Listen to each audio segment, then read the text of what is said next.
Se já acompanhaste alguém nos seus últimos momentos de vida, ou se já sentiste a dor da perda de um filho na flor da idade, se a morte já te separou do amor da tua vida, certamente já te perguntaste a ti mesmo: porquê? Porquê é que esta vida tem de ser assim? Qual é a razão do sofrimento, da dor, da solidão? Ou talvez até já tenhas pensado: é a vida apenas só isto? Vivemos, morremos e depois? Se já fizeste todas estas questões, acredita que não estás sozinho. Desde o início dos tempos, ciclos e ciclos de vidas, gerações e gerações de pessoas têm feito esta questão, o porquê da morte. E esta questão tem deixado vazios gigantes na vida das pessoas. Vazios esses que nós temos tentado preencher com a compreensão do que acontece depois da morte. No vídeo de hoje nós vamos resolver este grande mistério, pois a Bíblia, amigos, tem todas as respostas sobre o mistério da morte.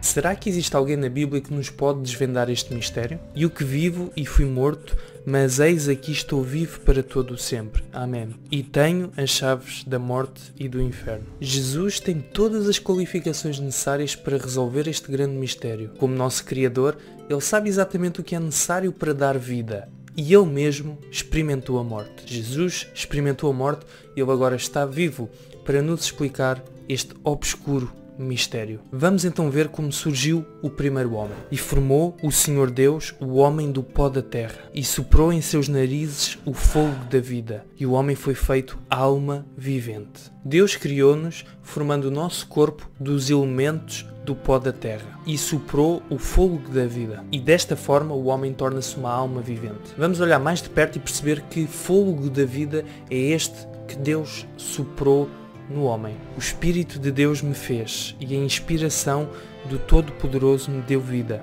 O corpo sem espírito está morto. O fogo é o poder de Deus, e é este mesmo poder que nos mantém misteriosamente o coração a bater e o nosso sistema respiratório, mesmo que nós não pensemos nisto, a funcionar. Escondes o teu rosto e ficam perturbados. Se lhes tiras o fogo, morrem e voltam para o seu pó.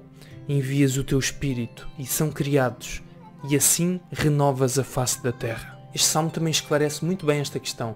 Sem fogo não há vida. Voltamos ao pó da terra. E através do Espírito de Deus, Ele dá nova vida, Ele renova a terra com novos habitantes. Mas então o que é que acontece quando nós morremos? Boa pergunta. E o pó volta à terra, como era, e o Espírito volta a Deus, que o deu. A morte é a inversão da vida, da criação.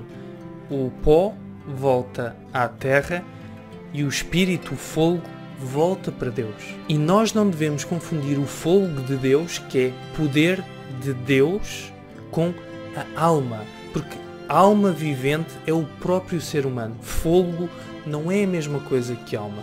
Eu acho que é aí que às vezes entramos em alguma confusão de que as almas sobem de novo para o céu. Não é isso que a Bíblia nos diz. E apedrejaram a Estevão, que em invocação dizia: Senhor Jesus, recebe o meu espírito. E pondo-se de joelhos, clamou com grande voz: Senhor, não lhes imputes este pecado. E tendo dito isto, adormeceu. Estevão conhecia bem as Escrituras e ele sabia que no momento em que morresse, em que perdesse o fogo, que ele mesmo, o fogo, voltaria para o seu Criador. No entanto, a Bíblia compara sempre a morte com um sono. E o que é que acontece durante o sono? O sono é um momento de inconsciência em que nós nada sabemos. Vamos agora acrescentar mais algumas informações, percebendo como Jesus explica o fenómeno da morte. Assim falou, e depois disse-lhes: Lázaro, o nosso amigo dorme, mas vou despertá-lo do sono. Disseram, pois, os seus discípulos: Senhor, se dorme, estará salvo.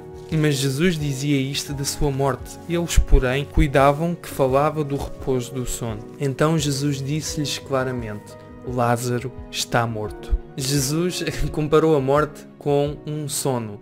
E os próprios discípulos não entenderam à partida o que é que Jesus estava a dizer. Tanto é que eles ficaram confusos. No entanto, Jesus afirma: Lázaro está morto. A Bíblia apresenta sempre a morte como um sono pacífico. até à ressurreição. Na ressurreição, muitos dos que dormem no pó da terra ressuscitarão. E como é que devemos encarar a morte? Os mortos não louvam ao Senhor, nem os que descem ao silêncio. Não devemos ter medo da morte, pois a morte é como um sono. Não existem planos, obras, conhecimento, sabedoria, nem um louvor a Deus. Quando alguém morre, entra no sono pacífico da morte. Termina toda a dor, todo o sofrimento e toda a consciência. Agora, meus amigos, pensem comigo.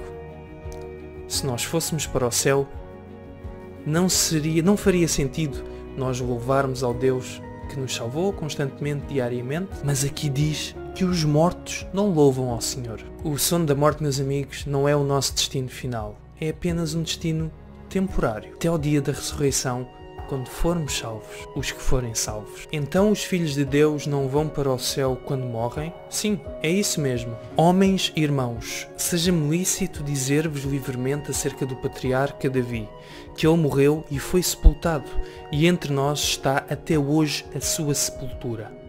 Porque Davi não subiu aos céus. A Bíblia diz que o rei Davi, que com certeza estará salvo, que no momento que morreu, não foi para o céu. Diz mais que ele foi sepultado e até ao dia de hoje ele continua na sua sepultura. E então, quando é que os mortos serão transformados e ressuscitados? Ou, ao contrário, ressuscitados e transformados? Eis aqui vos digo um mistério.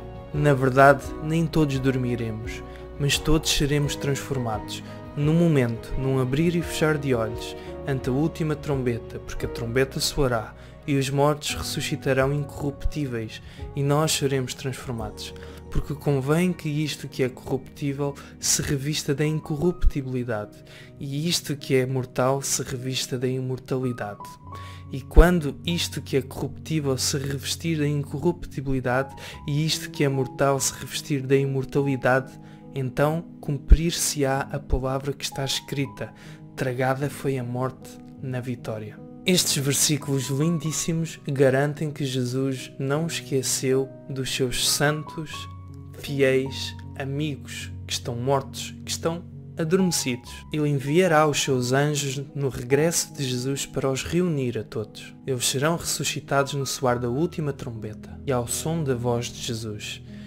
E aí lhes serão dados corpos imortais. E meus queridos amigos, com a informação que nós já tivemos, eu vos pergunto: qual era a necessidade de Jesus vir a esta terra se todos os mortos salvos, à medida que morriam, iam imediatamente para o céu? Jesus vinha buscar a quem?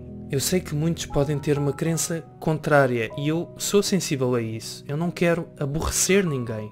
Mas, no entanto, estas palavras não são palavras do Pedro, são palavras da Bíblia, que eu com muito carinho vos digo. Eu sei que por um lado pode ser um pouco difícil perceber que, afinal, os familiares que tu tanto amas não estão no céu a olhar para ti, mas sim adormecidos, mortos temporariamente. Mas, se pensares bem, já imaginaste a tristeza que seria se eles agora tivessem a olhar cá para baixo e a ver a tristeza que todos nós sofremos, e até mesmo agora com este medo do coronavírus? Que céu de alegria seria esse se eles já lá estivessem? Estariam sempre tristes a ver o nosso sofrimento.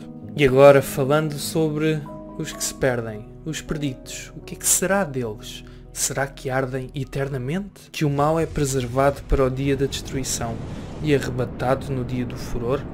Finalmente é levado à sepultura. Os que não se salvaram ficarão nas sepulturas até serem chamados para serem castigados no fogo da destruição. E isto faz bem mais sentido que a ideia popular de que desde já os ímpios estão a sofrer no fogo do inferno. Vejam bem esta situação. Um pequeno ladrão do primeiro século, do tempo de Jesus, que roubou e não se arrependeu e morreu, iria estar a sofrer mais 1900 anos que Hitler, que matou milhões e milhões? Seria isto uma justiça divina? É justo um ladrão sofrer mais tempo do que alguém que matou milhões? Para além disso, na lição do julgamento final, nós percebemos que tem de haver um julgamento para se apurar as culpas de cada um. E se o julgamento ainda está a decorrer, como é que pessoas já podem estar a receber a pena sem serem primeiramente, ouvidos no tribunal. Deus é justo e cada caso está a ser resolvido neste momento.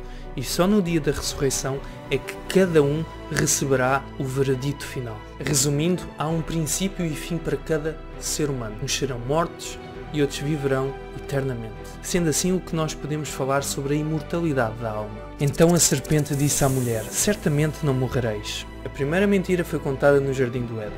Deus falou que se comessem da árvore proibida, certamente morreriam. Mas Satanás disse à mulher: certamente não morrereis. A ideia que a alma é eterna, que há um purgatório, são ideias que não são bíblicas. A história revela que as religiões pagãs antigas foram as primeiras a ensinar que as pessoas têm almas imortais. Os egípcios, os persas e os gregos ensinavam isso. A Bíblia ensina que a alma, o ser humano, é mortal. Ela morre e dorme até ao dia da ressurreição. Satanás quer que nós estejamos errados quanto à morte. E eis o porquê. Porque são espíritos de demónios que fazem prodígios. Quando somos enganados, estamos a abrir um caminho para Satanás controlar a nossa vida, pois ele é o pai da mentira. A Bíblia tem de ser sempre a nossa regra de fé, e é importante estudarmos para não sermos enganados. Nos últimos tempos, como a Bíblia prevê, existirão espíritos maus que farão milagres e que enganarão a muitos. Quantos não acreditam que falaram com familiares após eles terem morrido, que receberam informações que só eles mesmos podiam saber e que com isto ficam rendidos às mentiras de Satanás. Não sei se isto já te aconteceu alguma vez, ou a ti ou a algum familiar teu, mas eu te garanto, com base na Bíblia, porque os mortos nada sabem e eles estão a dormir até ao dia da ressurreição, garanto-te que tu não falaste com nenhum dos teus familiares, mas sim com demónios. Satanás está a preparar as pessoas para os seus últimos enganos, e tem sido pelos seus enganos que milhares se irão perder eternamente. A vida eterna encontra-se somente em Jesus. Por isso é de extrema importância o aceitares. Esta é uma decisão que só tu a podes fazer. É uma mudança radical na vida de quem não crê. Primeiro, começa por aceitar que Jesus fez uma obra de salvação por ti. Depois, à medida que estudes, compreende os mandamentos de Deus. Guardá-los são a resposta à nossa gratidão por termos sido salvos. Se Deus te amou primeiro e te salvou, não queres tu mostrar gratidão a Ele, fazendo o que lhe agrada e o que é melhor para ti? Respeitando o seu imutável caráter e a sua perfeita lei, são garantias que irás desfrutar do maravilhoso lar que te está reservado, pois ninguém que ama a injustiça teria algum prazer de conviver com o justo Deus que nos criou.